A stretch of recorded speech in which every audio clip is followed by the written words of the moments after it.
Hello बच्चों, चलिए प्रश्न को देखते हैं। कह रहा है कि के किस मान के लिए निम्न रैखिक समीकरणों के युग्म के अपरिमित रूप से अनेक हल होंगे। और समीकरण दिया गया है एक्स जोड़ के जोड़ एक गुना वाई बराबर 4 और के जोड़ एक गुना एक्स जोड़ 9 वाई बराबर 5 के जोड़ 2। तो दिए गए प्रश्न के लिए हमारे पास जो मुख्य अवधारणा है,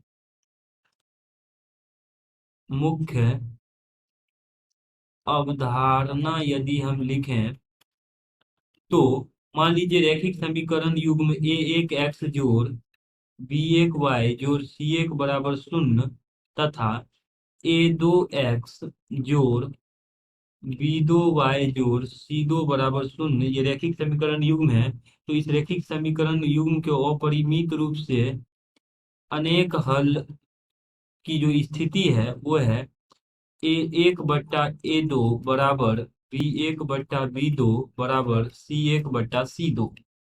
अब दिए गए रैखिक समीकरण युग्म को यहाँ लिखते हैं।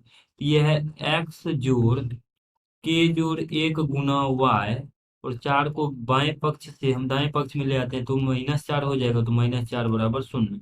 और यहाँ पे ये बन जाएगा के जोड़ एक गुना एक्स जोड़ 9 वाई बराबर। अब इसको भी हम दाएं पक्ष से बाएं पक्ष में ले आएंगे तो ये आ जाएगा -5 के जोड़ 2 बराबर 0।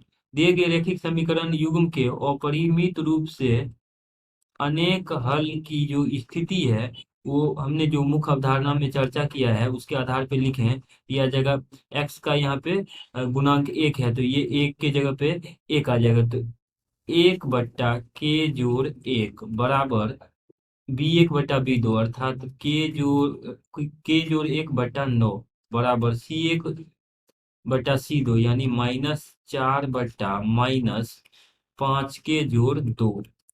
अब देखिए किसी भी दो युग्म को यहाँ से लेकर के हम हल कर सकते हैं, तो प्रथम और द्वितीय को हल करें या किसी को भी हल करेंगे तो के का मान समान ही आएगा। तो प्रथम और द्वितीय को एक साथ लेते हैं, दिया जाएगा 1/k जोड़ 1 बराबर, और इस तरफ था हमारे पास k जोड़ 1/9, तो k जोड़ 1/9। अब गुना करके लिखते हैं तो यहाँ से ये आ जाएगा।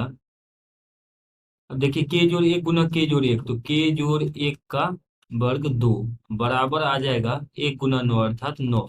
तो यहाँ से देखिए हमारे पास जो के का मान आएगा वो इस प्रकार से हम कह सकते हैं। जैसे अगर लिखें, अगर यहाँ पे x की घात 2 बराबर 9 रहता तो x बराबर हम लिखते हैं प्लस माइनस वर्गमूल 9 अर्थात 3।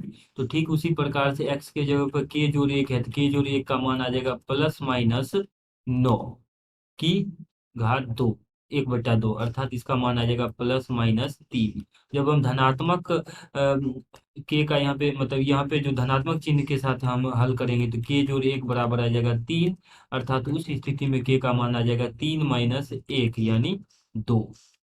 और जब हम ऋणात्मक लेंगे तो के जोड़ 1 का मान आ जाएगा -3, और 3 को इस तरफ भेज देंगे तो के का मान आ जाएगा -3-1 अर्थात -4।